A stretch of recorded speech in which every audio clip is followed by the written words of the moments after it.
28 मार्च 2024, Banda jail, Uttar Pradesh.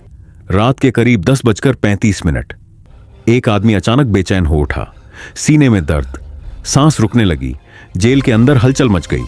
कुछ ही घंटों बाद वो आदमी मर चुका था। उसका नाम था मुख्तार अंसारी। दोस्तों, यह कोई साधारण कैदी की मौत नहीं थी। यह उस इंसान का अंत था जिसने पूरे पूर्वी उत्तर प्रदेश को 30 साल तक अपनी मुट्ठी में रखा, जिसने जेल के अंदर से हत्याएं करवाई, जिसने विधानसभा की कुर्सी पर बैठकर माफिया चलाया। लेकिन सवाल यह है, एक गैंगस्टर एमएलए कैसे बना?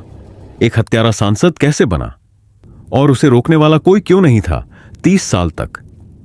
आज की कहानी सिर्फ एक अपराधी की नहीं है। यह उस सिस्टम की कहानी है जिसने उसे बनाया, और उस सिस्टम की भी जिसने आखिरकार उसे तोड़ा। बने रहिए, लेकिन इसे समझने के लिए हमें पीछे जाना होगा, बहुत पीछे। 1963, गाजीपुर जिला, उत्तर प्रदेश। मुख्तार अंसारी का जन्म एक राजनीतिक परिवार में हुआ। उनके दादा डॉक्टर मुख्तार अहमद अंसारी महात्मा गांधी के करीबी थे। भारतीय राष्ट्रीय कांग्रेस के अध्यक्ष रह चुके थे, यानी विरासत राजनीति की थी। लेकिन रास्ता उन्होंने खुद चुना। 1980 का दशक। पूर्वी यूपी में उस वक्त ठेकेदारी और रेत माफिया का बोलबाला था।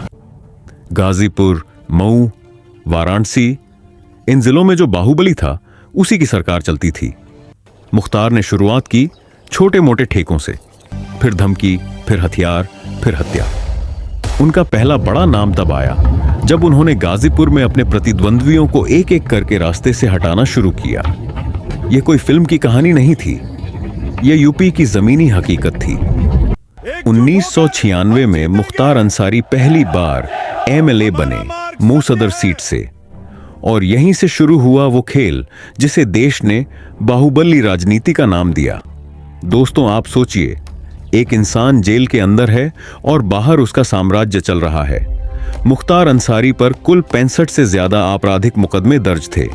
हत्या, अपहरण, जबरन वसूली, आर्म्स एक्ट, गैंगस्टर एक्ट। लेकिन वो जीतते रहे, चुनाव जीतते रहे।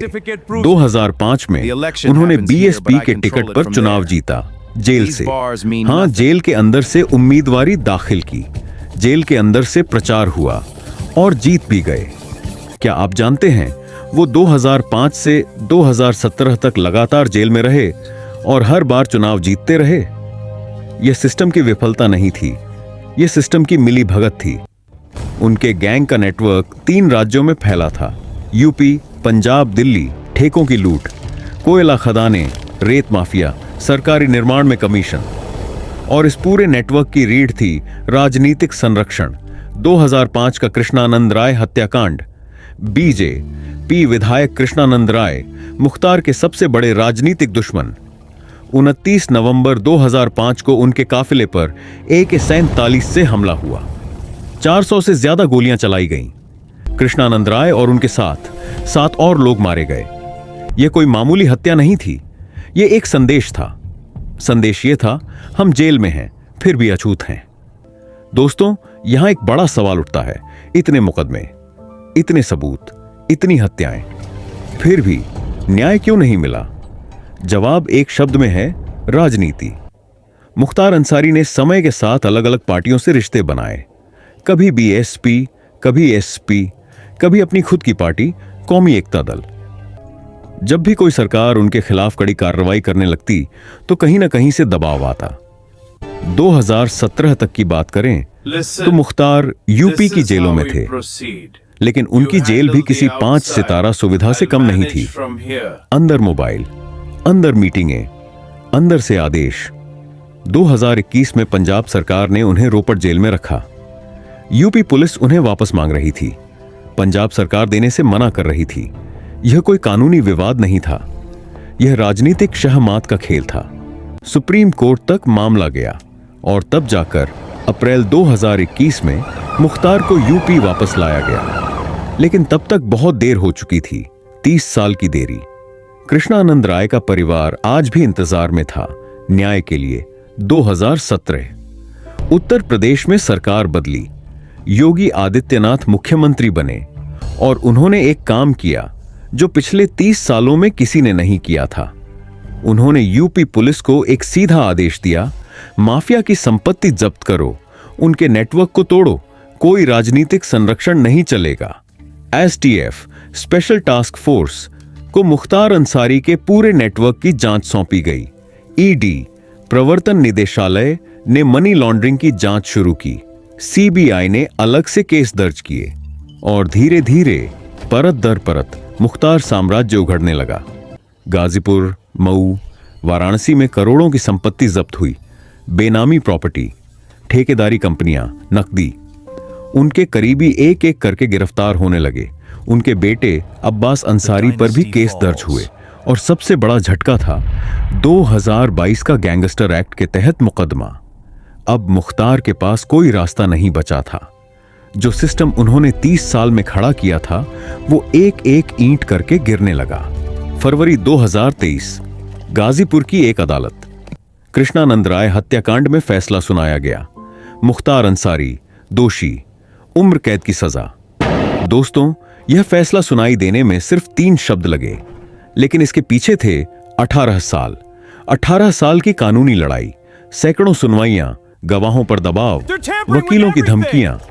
कृष्णानंद राय की पत्नी अलका राय उस दिन अदालत में थी। उनकी आंखों में आंसू थे, लेकिन यह इकलौता मामला नहीं था। मार्च 2023 में एक और हत्याकांड में दोषी, फिर एक और मामले में सजा, फिर एक और। 2024 तक मुख्तार अंसारी को कुल 9 मामलों में सजा हो चुकी थी। उनकी कुल सजा 50 साल से ज्यादा बन चुकी थी। और फिर 28 मार्च 2024 बांदा जेल में दिल का दौरा, मुख्तार अंसारी की मौत।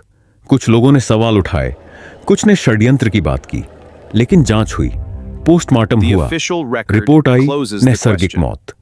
और उस दिन पूर्वी यूपी के उन तमाम परिवारों में जिन्होंने अपने बेटे खोए, अपने पति खोए, अपने भाई खोए, एक अजीब सी खामोशी थी। खामोशी इत्मीनान की। दोस्तों, एक उर्दू शेर है, जो जुल्म की बुनियाद पर महल बनाते हैं वो एक दिन अपने ही बोझ तले दब जाते हैं। मुख्तार अंसारी की कहानी सिर्फ एक आदमी की कहानी नहीं है। यह उस सिस्टम की कहानी है जो अपराध और राजनीति के बीच की दीवार गिरने देता है। जब एक हत्यारा एमएलए बन सकता है तो कसूर सिर्फ उस हत्यारे का नहीं है। कसूर उस वोटर का भी है जिसने उसे चुना। कसूर उस नेता का भी है जिसने उसे संरक्षण दिया। और कसूर उस सिस्टम का भी है जिसने 30 साल तक आंखें मूंद लीं। लेकिन एक बात तय है, भारत का कानून धीमा जरूर चलता है, लेकिन रुकता नहीं। न्याय आया, देर से आया, लेकिन आया।